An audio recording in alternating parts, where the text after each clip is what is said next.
جی السلام علیکم۔ آج کا ٹاپک میں کچھ دن پہلے بس ایسے ہی بیٹھا ہوا تھا تو تھوڑا پریشانی کی حالت میں سمجھ نہیں آ رہی تھی، تو پھر میرے ذہن میں آیا کہ کیوں نہ ہم اس دفعہ بات کریں صبر کے اوپر۔ تو آج کا جو ٹاپک ہے وہ میں نے اسی مناسبت سے چنا کہ صبر اور اس کا ریوارڈ، اور اسلام میں، قرآن میں، احادیث میں صبر کے بارے میں کیا احکامات ہیں۔ اس سے پہلے کہ میں آگے چلوں، آئی وانٹ ٹو تھینک میاں خداداد صاحب ہیں، ملک صاحب ہیں، اور چند لوگ جو اس وقت ہمیں دیکھ رہے ہیں، ان کا بہت شکریہ۔ مجھے پلیز ایڈوائز کیجئے گا وائس کوالٹی کے اوپر کہ وائس کوالٹی ٹھیک ہے یا کوئی کم زیادہ ہے، تو تاکہ ہم اس کو ٹھیک کر سکیں۔ دوسرا، تھوڑی میں شکریہ ادا کرنا چاہ رہا ہوں فیضان کا، لاسٹ ٹائم کے لیکچر کے اوپر عہد و پیمان پہ جو ہماری بات ہو رہی تھی، امپورٹینس آف کیپنگ پرومس، اس سلسلے میں میں نے ایک واقعہ کوٹ کیا تھا حضرت عمر کے دور سے کہ جب ایک شخص نے قتل کر دیا دو جوان لوگوں کے والد کو، تو میرے خیال وہ جلدی میں شاید میں پورا واقعہ بیان نہیں کر پایا، تو میں نے کہا میں پہلے اس کا ذکر کرتا جاؤں۔ Thank you Faizan for pointing out, اور اس میں تھوڑی کریکشن بھی آپ نے کی کہ وہ جو صحابی تھے ابو ذر غفاری، وہ بالکل اس شخص کو نہیں جانتے تھے، اس کے باوجود اس کی انہوں نے وہ کائنڈ آف دے دی گواہی کہ ٹھیک ہے جی یہ واپس آ جائے گا۔ جب وہ واپس آئے، پھر حضرت عمر رضی اللہ عنہ نے پوچھا حضرت ابو ذر غفاری سے کیا آپ اس کو جانتے تھے؟ تو انہوں نے کہا کہ نہیں، اس شخص نے بس میری طرف دیکھا، اور دیکھنے کے بعد پھر میں اس کو نہ نہیں کر سکا، کیونکہ اس کو صرف مجھ سے ہی امید تھی کہ میں اس کی امید بدا۔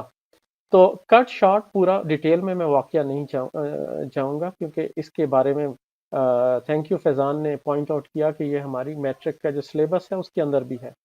بیسیکلی سمری اس کی واقعے کی یہ تھی کہ اس شخص نے واپس آ کے یہ ثابت کیا کہ اگر وہ واپس نہ آتا تو آئندہ زندگی میں کوئی کسی کی جگہ گواہی نہ دیتا، اور کوئی شخص کسی کے لیے کسی کے اوپر اعتبار بھی نہ کرتا۔ تو یہ اس کا کریکٹ تھا، تو تھینک یو فیضان۔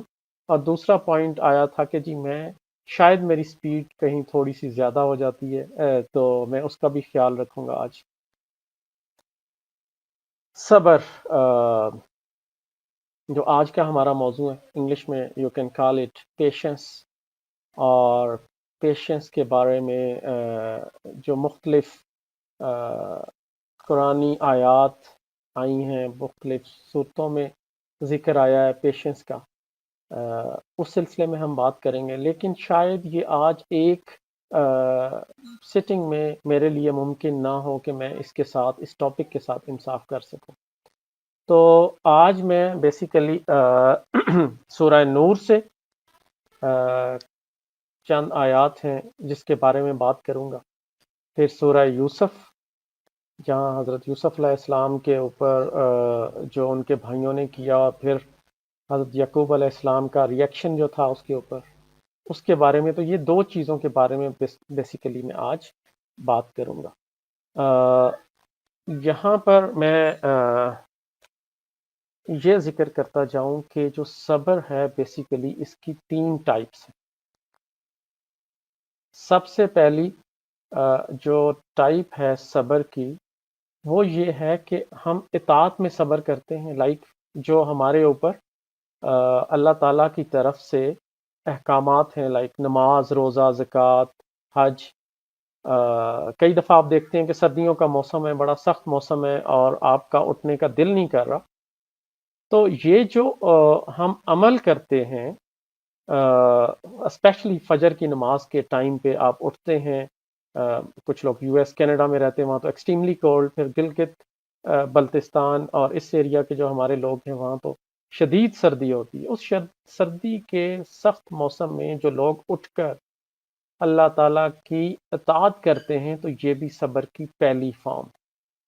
دوسری جو فارم ہے صبر کی، وہ ہے کہ آپ نے اپنے آپ کو برائیوں سے بچانا، کہ لائک آپ کو ٹیمپٹیشنز ہوتی ہیں، آپ کو میں بھی بہت ساری آفرز آ رہی ہوں، آپ دوستوں میں بیٹھے ہوئے ہیں، like the people living abroad, studying in West, I mean, I remember when I was in the US in Boston, so most of the people would go out for drinking party and stuff.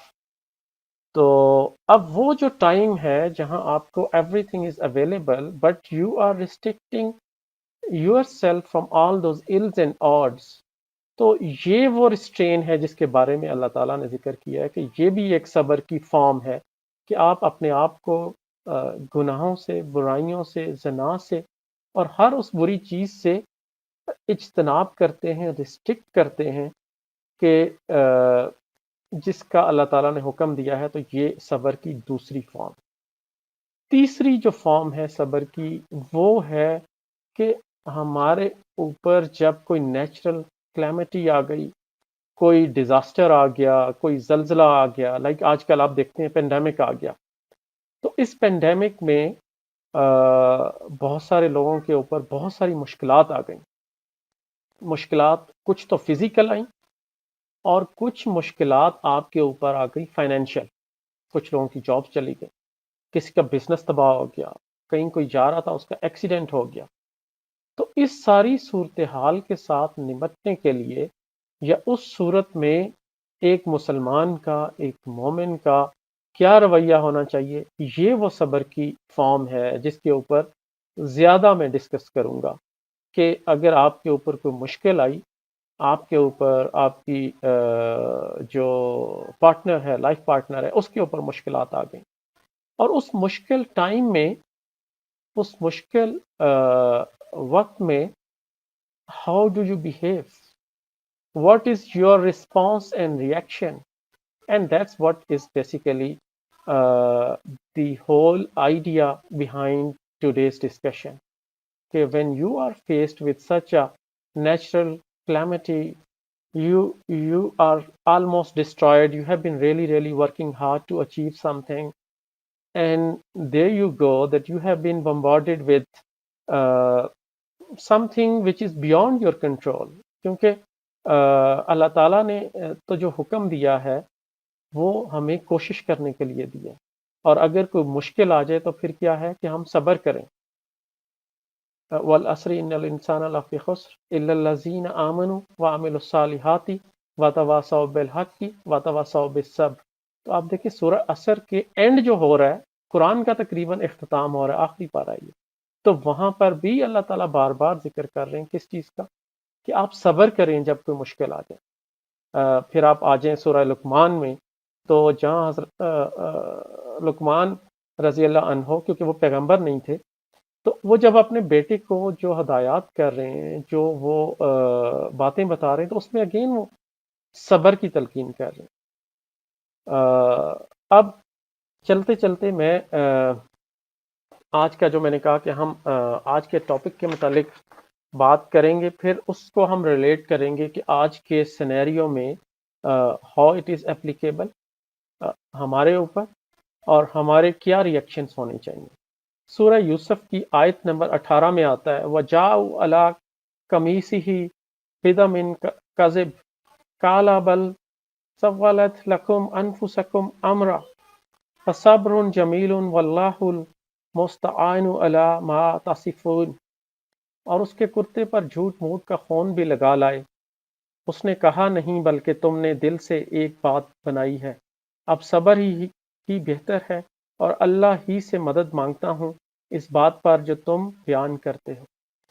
حضرت یوسف علیہ السلام کا واقعہ آپ میں سے بہت سارے لوگوں کو پتا ہوگا، لیکن میں یہاں اس کا تذکرہ آج اس لیے کرنا چاہ رہا ہوں کہ حضرت یوسف علیہ السلام کی جو کہہ لو آزمائش تھی، اس کا جو سپین ہے وہ 40 ایئرز کا سپین ہے.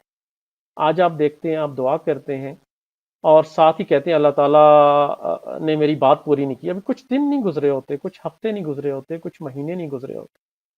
کہاں حضرت یوسف علیہ السلام کی آزمائشیں، ان کے بھائیوں کا ان کے کنویں میں پھینکنا، پھر ان کا مصر کے بازار میں جانا، اور پھر اسی جگہ پہ ان کا ایک بہت ان کے اوپر ایسا الزام لگ جانا جو زلیخا نے حضرت یوسف علیہ السلام پہ لگایا.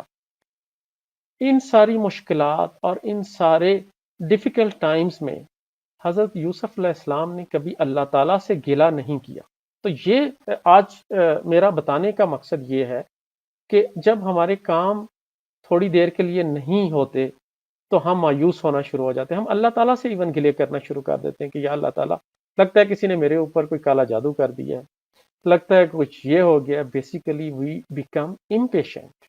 تو وہ امپیشنس کا نقصان کیا ہوتا ہے؟ اینڈ آف دا ڈے ہم صبر کرنے والوں میں نہیں رہے. اور صبر کرنے والوں کے لیے اللہ تعالیٰ نے کیا کہا کہ قیامت کے دن جو ایک خاص مقام ہوگا وہ ان لوگوں کے لیے ہوگا کہ جنہوں نے صبر کیا مختلف اوقات میں, مختلف سچویشنز میں, کہ جب ایک مشکل وقت آیا, ایک مشکل ٹائم آیا, تو وہ لوگ ثابت قدم رہے. ہسٹری بھری پڑی ہے کہ وہی لوگ کامیاب ہوئے جو ثابت قدمی کے ساتھ آگے چلے. تو حضرت یوسف علیہ السلام کے پاس جب ان کے بھائی آئے تو اس سٹیج پر حضرت یوسف علیہ السلام نے جب ذکر کیا, یہ نہیں کہا کہ تم بہت گھٹیا ہو, تم کوئی کمینے شخص ہو, نہیں, کچھ نہیں ایسے کہا, بلکہ ایسا ذکر کیا کہ مجھے ایسے لگا شاید آپ لوگ بہک گئے تھے. کیا تمہیں یوسف کا واقعہ یاد ہے؟ مطلب یہ اس انداز سے بات کی نا حضرت یوسف علیہ السلام نے اپنے بھائیوں سے. تو اب وہ اس کے بھائی جو تھے وہ فوراً سمجھ گئے کہ یوسف کا واقعہ یا حضرت یوسف علیہ السلام کو پتا تھا اور یا پھر اس کے بھائیوں کو پتا تھا. تو وہ فوراً پہچان گئے کہ اچھا یہی پھر حضرت یوسف علیہ السلام ہے. تو حضرت یوسف علیہ السلام نے نہ تو ان کو سکولڈ کیا, نہ ہی ان کو کوئی وہ تانے دیے جو کہ ہمارے معاشرے میں اکثر ہوتے ہیں. آپ سے غلطی سرزد ہو جائے, آپ چاہے اس کی معافی مانگ لیں, آپ اس کی تلافی کر لیں, لیکن لوگ آپ کی معافی کو اس طرح قبول کرنے کو تیار ہی نہیں ہوتے. وہ ساری عمر کے لیے آپ کا وہ جو ایونٹ ہے آپ کے ساتھ نتھی رہتا ہے, چاہے وہ ہسبینڈ وائف کا ریلیشن شپ ہو, میاں بیوی میں جھگڑے روز ہوتے ہیں, صلح بھی ہو جاتی ہے. اب جب وہ صلح ہو جاتی ہے, وہ جس طرح کہتے ہیں انگلش میں ایک محاورہ ہے فائر اینڈ فورگیٹ, تو یہ فائر اینڈ فورگیٹ نہیں کرتے. یہ جب بھی نیکسٹ ٹائم اختلاف ہوگا تو دوبارہ سے اس چیز کو گڑے مردے, جس طرح کہتے ہیں نا کہ ہم اکھاڑنا شروع ہو جاتے ہیں. تو گڑے مردے اکھاڑنے سے ہوتا کیا ہے؟ وہ دلوں کی جو دوریاں ہیں وہ نہیں مٹتی. لیکن اللہ کے نبی نے ہمیں بہترین طریقہ بتایا. حضرت یعقوب علیہ السلام کے پاس جب یہ آئے تو حضرت یعقوب علیہ السلام نے یہی بات کی نا, اللہ تعالیٰ سے صبر کی دعا کی کہ یا اللہ مجھے صبر دے دے. حضرت یعقوب علیہ السلام کو اندازہ تو ہو گیا تھا کہ یہ جو کچھ یہ ڈرامہ کر رہے ہیں, جو کچھ ہو رہا ہے, آپ خود سوچیں اس بڑھاپے میں اولاد کی ڈیتھ کے متعلق جب ایک باپ کو پتہ چلتا ہے تو کتنا دکھ ہوا ہوگا. تو اس دکھ کے عالم میں بھی حضرت یعقوب علیہ السلام نے کوئی بہت ریئیکشن نہیں دیا. تو یہ وہ واقعات ہیں جو بیسیکلی ہمیں مسلمانوں کو it's a way of guidance کہ ہمیں زندگی میں چلنا کیسے.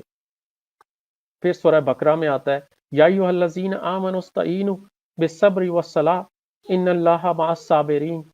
اے ایمان والو صبر اور نماز سے مدد لیا کرو, بے شک اللہ صبر کرنے والوں کے ساتھ. اس کا میں تھوڑا سا تذکرہ کرتا جاؤں. میری والدہ کی ڈیتھ ہوئی 29 دسمبر 2018. یہ وہ ٹائم تھا کہ مطلب I was very attach to my mother. the grief was so deep کہ مجھے اکثر کبھی خواب میں میری والدہ آتی, کبھی میں کسی حالت میں اکیلے میں جب بیٹھتا تو اکثر وہ کہتے ہیں کہ آپ غم کی حالت میں, مشکل کی حالت میں چلے جاتے. تو اس غم سے, اس چیزوں سے نکلنے کے لیے میں بڑا سوچتا تھا. لوگ کہتے تھے یار کوئی نہیں صبر کرو, یہ کرو. ہم بھی اکثر جب وہ کوئی ایسی بات آتی ہے تو ہم کہتے ہیں کہ یار صبر کرو. وہ کہتے ہیں, میں اکثر کہتا تھا یار صبر کرنے کا کہنا آسان ہے, صبر کرنا بڑا مشکل. لیکن مجھے اپنے اس سوال کا جواب اب ملا کہ صبر کرنا مشکل نہیں ہے اگر آپ کے اندر ایمان ہے. اور ایمان کیسے آئے گا؟ جب آپ قرآن کو, احادیث کو پڑھنا شروع کرو گے, اور آپ اس کو اس طرح پڑھو کہ آپ کے اندر انٹرسٹ پیدا ہو جائے, آپ کا دل کرے کہ یار اچھا میں نے اور پڑھنا ہے, میں نے اور دیکھنا ہے. جب تک وہ انٹرسٹ اور جب تک وہ آپ کے اندر خواہش اور جذبہ نہیں پیدا ہوتا ہے نا, تو آپ کے اندر ایمان اس طرح آتا نہیں ہے. تو آپ کے اندر ایمان اس وقت آئے گا کہ جب آپ کے اندر ایک شوق اور جذبہ پیدا ہو, جب آپ اللہ تعالیٰ سے ہر نماز میں اپنی ہدایت کی بات کریں گے تو انشاءاللہ اللہ تعالیٰ آپ کے اندر وہ ایمان کا جذبہ بھی لے آئے گا اور آپ کو صبر بھی دے دے گا۔ مجھے یہاں پہ ایک حدیث یاد آئی، حضور صلی اللہ علیہ وسلم ایک دفعہ قبرستان سے گزر رہے تھے، تو ایک عورت قبر پہ اپنے کسی پیارے کے بیٹھ کے رو رہی تھی، تو آپ نے کہا کہ صبر کرو، تو وہ آگے سے کہتی کہ تمہیں کیا پتا میں کیسے صبر کروں۔ اب اس عورت کو نہیں پتا تھا کہ یہ نبی کریم صلی اللہ علیہ وسلم ہے، تو حضور صلی اللہ علیہ وسلم وہاں سے گزر کے جب چلے گئے تو کوئی شخص تھا، اس نے بتایا اس عورت کو کہ آپ کو پتا ہے کہ یہ کون؟ اس نے کہا نہیں، انہوں نے کہا یہ نبی کریم صلی اللہ علیہ وسلم، محمد صلی اللہ علیہ وسلم۔ تو وہ عورت آئی بھاگی بھاگی آپ کے پاس اور آ کے اس نے کہا کہ سوری، مجھے نہیں اندازہ تھا کہ آپ تھے۔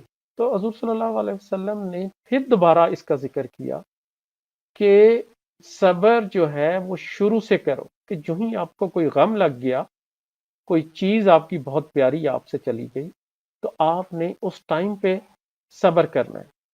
ہمارے نبی کریم صلی اللہ علیہ وسلم، ہم سب کو پتا ہے، بہت چھوٹی عمر میں والدہ کی ڈیتھ ہو گئی۔ آپ کے جو بیٹے تھے ان میں سے کوئی بھی سروائیول نہیں ہوا۔ پھر طائف کا واقعہ ہمیں یاد ہے۔ تو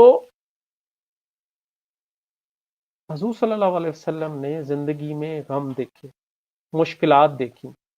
اب ان کی زندگی سے ہمیں سیکھنا یہ ہے کہ وہ کیا کہتے ہیں نا کہ مرنے والے کے ساتھ کوئی مر نہیں جاتا، لیکن ہمارے اوپر فرض یہ ہے کہ ہم اس کے لیے قرآن پڑھیں، ہم اس کی بخشش کے لیے دعا کریں، ہم وہ ایسی اگر اولاد ہیں ہم اپنے والدین کے لیے ایسے کام کریں کہ جن کا ان کو ثواب پہنچے۔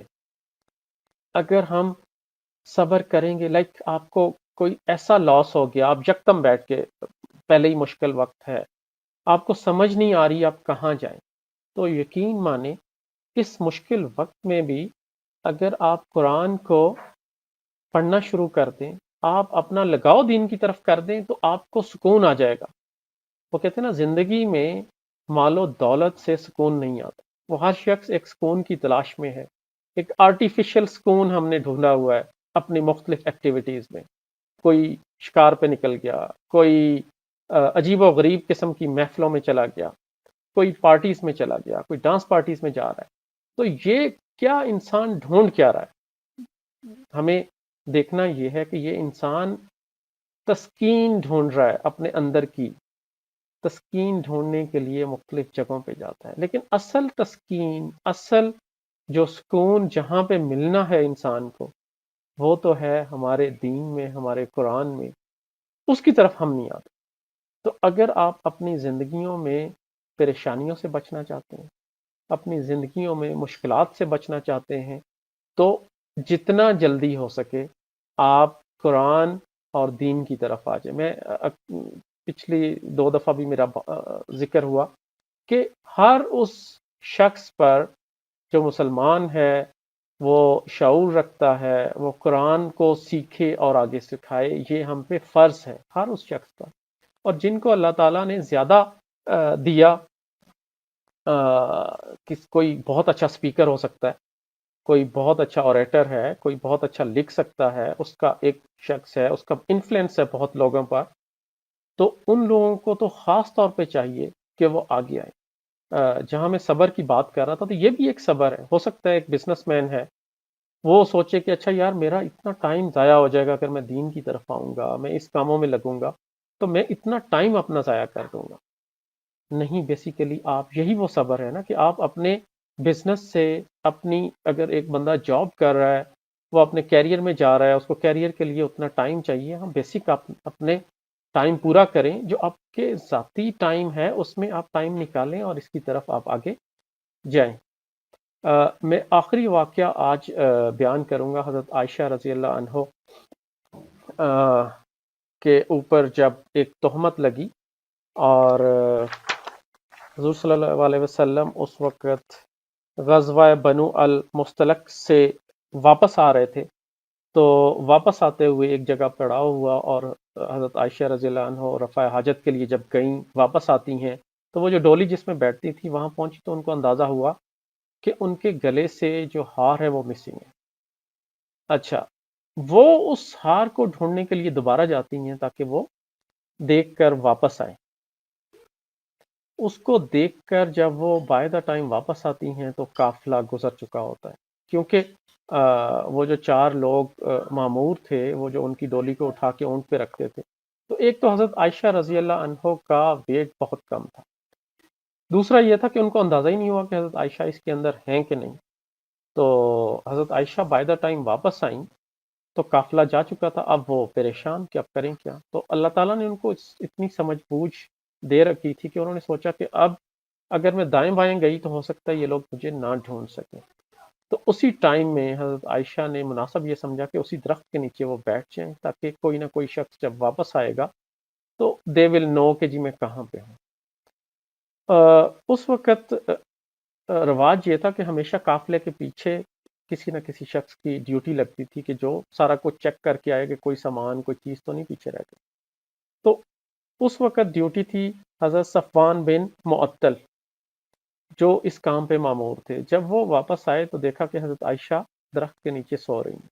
اب کیونکہ انہوں نے حضرت عائشہ کو پردے کا احکام جو کہ سورہ الاحزاب میں آیا تھا سال پہلے، اس سے پہلے انہوں نے دیکھا ہوا تھا، تو ان کو اندازہ ہو گیا کہ یہ تو بی بی عائشہ ہے. تو انہوں نے اونچا اونچا اللہ اکبر کہنا شروع کر دیا، جس سے حضرت عائشہ رضی اللہ عنہ کی آنکھ کھل گئی اور اس نے پھر اپنا اونٹ نیچے رکھا اور اس ڈولی کو اونٹ کے اوپر رکھ کے آ گئے. اب جب جہاں پہنچتے ہیں مدینہ میں تو اس وقت تک ایک آپ اس کو صحابی کہہ سکتے ہیں لیکن بہت ہی نیگیٹو رول انہوں نے پلے کیا، عبداللہ بن ابی. اس نے ایک شیطان کا رول پلے کیا اور انہوں نے الزام لگانا شروع کر دیا حضرت عائشہ پہ کہ یہ انہوں نے اتنا ٹائم کہاں گزارا، کہاں گئیں. تو اب یہ بات پھیلتے پھیلتے مختلف جگہوں پہ ڈسکس ہونا شروع ہو گئی. حالت یہ تھی کہ ایون جو بہت عزیز صحابی تھے حضور صلی اللہ علیہ وسلم کے، حسان بن ثابت اور مستہ بن اساسہ رضی اللہ عنہ، جو ایون بھانجے بھی تھے حضرت ابو بکر صدیق رضی اللہ عنہ کے، کہ انہوں نے بھی باتیں کرنا شروع کر دی. اب اس سارے واقعے کا حضرت عائشہ رضی اللہ عنہ کو بالکل نہیں پتا تھا. حضور صلی اللہ علیہ وسلم بڑے غم میں تھے، بڑی پریشانی میں تھے، لیکن اس غم اور پریشانی میں بھی انہوں نے حضرت عائشہ سے ذکر نہیں کیا. وہ تو ایک دن حضرت عائشہ رضی اللہ عنہ جب وہ کیونکہ رفع حاجت کے لیے باہر جاتی تھی تو مستہ بن اساسہ جو تھے ان کی والدہ ان کے ساتھ تھیں، تو ان کو اچانک ٹھوکر لگتی ہے اور اس ٹھوکر کے بعد وہ کہتی ہیں کہ مستہ کا بیڑا غرق ہو. تو حضرت عائشہ کہتی ہیں کہ آپ نے کیوں ایسا ذکر کیا؟ تو انہوں نے کہا کہ آپ کو نہیں پتا. وہ کہتی نہیں مجھے تو نہیں پتا. تو انہوں نے کہا کہ وہ آپ کے بارے میں عجیب و غریب قسم کی باتیں کرتا پھر رہا ہے. تو یہ وہ ٹائم تھا کہ جب حضرت عائشہ کو پتہ چلا. حضرت عائشہ واپس آتی ہیں گھر میں، حضور صلی اللہ علیہ وسلم سے اجازت لیتی ہیں کیا میں اپنے گھر چلی جاؤں. تو حضور صلی اللہ علیہ وسلم ان کو اجازت دے دیتے ہیں کہ ٹھیک ہے آپ جائیں، اپنے گھر جائیں، اپنے والدین کے پاس. وہ وہاں جا کے حضرت ابوبکر صدیق اور اپنی والدہ سے ذکر کرتی ہیں سارے واقعے کا. تو وہ کہتی ہیں کہ آپ کو کیا لگتا ہے؟ وہ کہتے ہیں ہمیں پتہ ہے بیٹا ایسا نہیں ہو سکتا، لیکن اب ہم کیا کہہ سکتے. تو انہوں نے کہا کہ آپ بات کریں نبی کریم صلی اللہ علیہ وسلم سے. تو ان دا مین ٹائم حضور صلی اللہ علیہ وسلم نے حضرت علی سے باقی صحابہ کرام سے بات چیت کی. تو ہر طرف سے یہی آیا کہ ہمیں تو وہم و گمان بھی ہمارے ذہن میں نہیں آ سکتا کہ ایسا کچھ ہوگا. خیر یہ سارا کچھ ہونے کے بعد جب حضرت عائشہ اگلے دن واپس آتی ہیں تو ابوبکر صدیق بھی ساتھ تھے، ان کی والدہ بھی ساتھ تھیں حضرت عائشہ کی. تو وہ حضرت عائشہ کو حضور صلی اللہ علیہ وسلم کہتے ہیں کہ عائشہ اگر کوئی ایسی غلطی ہو گئی ہے تو کوئی بات نہیں، آپ اللہ تعالیٰ سے توبہ کر لو اور میں بھی دعا کروں گا اللہ تعالیٰ آپ کو معاف کرے گا. تو حضرت عائشہ نے حضرت ابوبکر صدیق کو کہا کہ آپ کچھ بولیں. وہ کہتے ہیں میں نبی کریم صلی اللہ علیہ وسلم کے سامنے کیا بولیں. پھر انہوں نے اپنی والدہ کو کہا. وہ کہتی ہم کیا بولیں. انہوں نے کہا عائشہ تم خود ہی بولو. تو حضور صلی اللہ علیہ وسلم نے دوبارہ جب بات کی کہ عائشہ تمہیں کچھ کہنا ہے، تو اب حضرت عائشہ سوچ رہی ہیں کہ اگر میں سچ بھی کہتی ہوں تو ان کو یقین نہیں آئے گا کیونکہ بات اتنی پھیل گئی تھی. اگر جھوٹ کہتی ہوں تو میں اپنے اوپر وہ بہتان لگا لوں جو کام میں نے کیا نہیں. تو حضرت عائشہ نے اس وقت کہا کہ میں وہی کہوں گی جو ابو یوسف نے کہا تھا حضرت یعقوب علیہ السلام نے، کہ میں صبر کروں گی اور میں اپنا معاملہ اپنے رب کے ہاں چھوڑ دیتی. حضرت عائشہ کا یہ کہنا تھا کہ اسی وقت وحی نازل ہوتی ہے سورہ نور میں، اور کہہ لو کہ اللہ تعالیٰ نے خود آپ کی برات کی، آپ کی بے گناہی کو ثابت کیا۔ اور یہ آیت نمبر 11 ہے، سورہ نور کی آیت نمبر 11 سے آیت نمبر 20 تک اس کا ذکر آیا ہے۔ ان الذین جاؤ بالافک عصبۃ منکم لا تحسبوا شرا لکم بل هو خیر لکم لکل امرئ منہم ما اکتسب من الاثم والذی تولى کبرہ منہم لہ عذاب عظیم۔ ان لوگوں میں سے ہر ایک کے حصے میں اپنے کیے کا گناہ آیا ہے، اور ان میں سے جس شخص نے اس بہتان کا بڑا حصہ اپنے سر لیا ہے اس کے لیے تو زبردست عذاب ہے۔ یہ ہے بیسیکلی عبداللہ بن ابی، تو اس کے حصے میں عذاب آیا، اور وہ سارے لوگ جنہوں نے اس کا ساتھ دیا۔ یہاں پہ تفصیل سے آگے پھر ذکر آتا ہے کہ اے ایمان والو کیسے آپ نے یقین کر لیا، تو تہمت لگانے والے کا اس کے بارے میں احکامات آ گئے۔ ہم کرتے کیا، یہ واقعہ میں نے کیوں بیان کیا؟ آپ آج ہسبینڈز وائفز کو دیکھ لیں، اگر ایک شوہر کو اپنی بیوی کے متعلق کچھ پتہ چلتا ہے تو آپ اس کا ریئیکشن دیکھیں، کیا وہ صبر کرتا ہے؟ صبر نام کی چیز تو دور دور تک نہیں۔ اور اگر بیوی کو پتہ چلتا ہے تو وہ کیا کرتی؟ آپ کے سامنے آج کل کے واقعات آ رہے ہیں۔ پہلے تیارہ گرا، اس کے اوپر لوگوں نے، میں یہ دعا کرتا ہوں کہ اللہ تعالیٰ ان کے لواحقین کو صبر دے۔ پھر کل پرسوں بھی آپ میڈیا کے اوپر آپ دیکھ رہے ہیں کچھ خواتین نے اٹیک کیا، انہوں نے اس کے اوپر الزام لگایا۔ قرآن کا کیا حکم ہے؟ دین کیا کہتا ہے؟ اللہ کے نبی کا کیا حکم ہے؟ اس کو ہمیں دیکھنا ہے۔ کیا ہم صبر کرتے ہیں؟ کیا ہم سکولڈ کرنا نہیں شروع کر دیتے اپنے پارٹنرز، اپنے جاننے والوں کو؟ کیا ہم ان ویریفائڈ انفارمیشن آگے نہیں پھیلاتے؟ ان انفارمیشنز کو پھیلانے کا آپ کو اندازہ ہے؟ سوشل میڈیا پہ آپ دیکھیں، واٹس ایپ پہ دیکھیں، لوگوں کی کئی دفعہ صرف فوٹو شاپ چیزیں آتی ہیں، آپ آگے سے آگے پھیلاتے جا رہے ہیں، آپ آگے سے آگے پھیلاتے جا رہے ہیں۔ اس کا نقصان کتنا ہے؟ کسی شخص کا گھر آپ نے تباہ کر دیا۔ اللہ تعالیٰ نے کتنے سخت احکام دیے ہیں انسانوں کو کہ جو لوگ اس طرف جائیں گے وہ کتنا بڑا گناہ کر رہے ہیں۔ اللہ تعالیٰ کا عذاب ان لوگوں پہ آئے گا جو جھوٹے الزام لگائیں گے، جو لوگوں کے اوپر کیچڑ اچھالیں گے۔ آپ کوئی اچھی بات کر کے تو دیکھیں، آپ ایون دین کا کام کرنے آتے ہیں، لوگ شاید اپریشیٹ کرنے والے تو آپ کو کم ملیں، لیکن کہیں آپ غلطی کریں گے تو آپ کو کرٹیسائز ضرور کیا جائے گا، آپ کو اس طرح ملائن کیا جائے گا کہ آپ کے حوصلے پست ہو جائیں۔ اسی لیے اللہ تعالیٰ نے بار بار میرے خیال 17-18 جگہ پہ آیا ہے صبر کے بارے میں کہ اے مومنو، اے مسلمانوں، ثابت قدم رہو۔ جب آپ پہ مشکلات آئیں، والضحیٰ واللیل اذا سجا، اس میں بھی اللہ تعالیٰ حضور اکرم صلی اللہ علیہ وسلم کو یہی کہہ رہے ہیں نا کہ آپ ثابت قدم رہیں، آپ تو اللہ کے نبی ہیں۔ یہ کیسے ہو سکتا ہے کہ اللہ تعالیٰ آپ سے ناراض ہو جائے؟ تو بار بار صبر کی بات ہے۔ رشتوں کو مینٹین رکھنے کے لیے صبر کی ضرورت ہے، معاملات کو چلانے کے لیے صبر کی ضرورت ہے۔ آپ دیکھیں تو صحیح، بزنس آپ شروع کرتے ہیں، چھوٹی سی بات پہ مسئلہ ہوا، لوگ گالی گلوچ پر اتر آتے ہیں، لوگ ایسی ریفرنس نکال کے لڑنا شروع کر دیتے ہیں۔ ہوتا کیا ہے؟ تھوڑا سا صبر آپ کر لیں زندگی میں، آپ زندگی کے کسی بھی معاملے میں پیچھے نہیں رہیں گے۔ اگر کامیابی سچی چاہتے ہو تو آپ کے اندر صبر ہونا چاہیے۔ جس شخص میں صبر نہیں، اس کے اندر تو ایمان ہی نہیں۔ ایمان والوں میں تو صبر ہوتا ہے، استقامت ہوتی ہے، وہ تو دوسروں کا ساتھ دیتے ہیں مشکل وقت میں، اور خود جب ان کے اوپر مشکل آتی ہے تو اس مشکل ٹائم میں بہت ہی صبر سے، حوصلے سے کام لیتے ہیں۔ تو آج کا پارٹ 1 جو تھا اس کو یہیں پہ اختتام کریں گے، ٹائم پہلے ہی کافی ہو گیا، آلموسٹ 29-30 منٹس۔ تو انشاءاللہ نیکسٹ جمعے والے دن میں اس کے دوسرے حصے پہ بات کروں گا، صبر پہ، اور انشاءاللہ then third one. Thank you very much. اللہ حافظ، اپنا بہت خیال رکھیے گا۔